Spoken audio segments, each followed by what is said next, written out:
કયું વ્રત અને તપ કરવાથી માણસ વડે ઈચ્છેલું ફળ મેળવાય છે તે સર્વ સાંભળવા અમે ઈચ્છીએ છીએ, માટે તમે કહો. સુત બોલ્યા, એકવાર દેવર્ષિ નારદે પણ ભગવાનને આવો જ પ્રશ્ન પૂછ્યો હતો.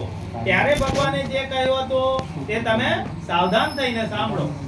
એકવાર નારદજી લોક કલ્યાણની ભાવનાથી જુદા જુદા લોકમાં ફરતા ફરતા મનુષ્ય લોકમાં આવ્યા. ત્યાં મનુષ્ય લોકમાં જુદી જુદી યોનિમાં ઉત્પન્ન થઈ અનેક પ્રકારના દુઃખોથી યુક્ત બધા લોકોને તેમણે જોયા. કયો ઉપાય કર્યાથી આ સર્વ મનુષ્યના દુઃખ ક્લેશ દૂર થાય એવો વિચાર મનમાં લાવી નારદ ઋષિ તે જ વખતે વિષ્ણુ લોકમાં ગયા. ત્યાં તેમણે નારાયણ દેવના દર્શન કર્યા, જે 4 હાથવાળા ચતુર્ભુજ છે, જેમના શરીરનો રંગ ધોળો છે, શંખ ચક્ર કમળ અને વનમાળાથી જે શોભાયમાન છે. દેવોના દેવેશ્વર એવા તેમના દર્શન કરી નારદજી સ્તુતિ કરવા લાગ્યા.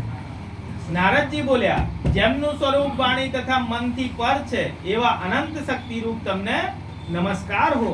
જેમને આદિ મધ્ય કે અંત નથી, જે નિર્ગુણ છતાં ગુણ સ્વરૂપ છે, જે બધાના આદિ છે અને ભક્તોનો દુઃખોનો નાશ કરે છે, એવા આપને નમસ્કાર હો. નારદની સ્તુતિ સાંભળી વિષ્ણુ ભગવાને નારદને કહ્યું. શ્રી ભગવાન બોલ્યા, હે ભાગ્યશાળી નારદ, તમે શા માટે આવ્યા છો અને તમારા મનમાં જે કઈ હેતુ હોય તે મને કહો, તેનો ઉત્તર હું તમને આપીશ.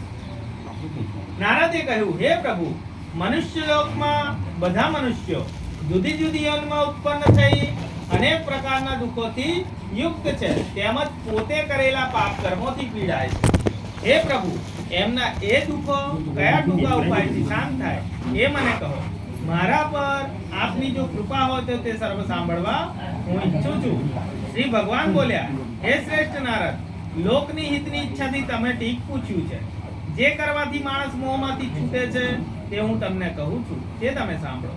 હે નારદ, ઘણું પુણ્ય આપવાનું મનુષ્ય લોકમાં અને સ્વર્ગ લોકમાં પણ દુર્લભ એવું વ્રત છે.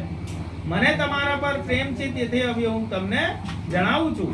શ્રી સત્યનારાયણનું જ એ વ્રત છે, જે ઉત્તમ પ્રકારે અને વિધિપૂર્વક કરવાથી માણસ આ લોકમાં સુખ ભોગવી દેહ છૂટા પછી પરલોકમાં મોક્ષ પામે છે. આ પ્રમાણે ભગવાનનું વાક્ય સાંભળી નારદ મુનિ બોલ્યા. નારદે કહ્યું, સત્યનારાયણના એ વ્રતનું શું ફળ છે, એનો કયો વિધિ છે, એ કોણે કર્યું હતું અને ક્યારે કરવું જોઈએ, બધું વિસ્તારથી કહો પ્રભુ. શ્રી ભગવાન બોલ્યા, એ વ્રત દુઃખ શોક વગેરેને સમાવે છે, ધન તથા ધાન્યને વધારે છે, સૌભાગ્ય અને સંતતિ કરે છે, તેમજ બધે વિજય આપે છે.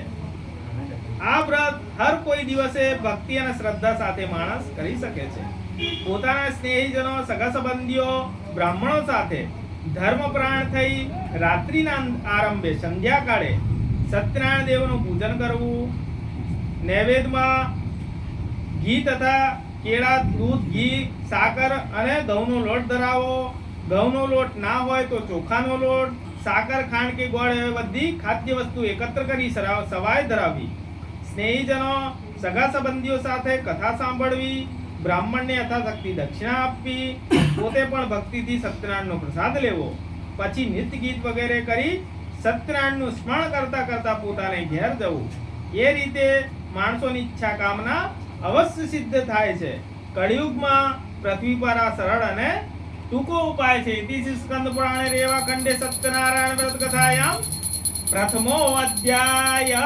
ગુરુ બ્રહ્મા ગુરુ વિષ્ણુ ગુરુ દેવો મહેશ્વરા ગુરુ સાક્ષાત પરબ્રહ્મા તસ્મૈ શ્રી ગુરુવે નમઃ. સત્યનારાયણ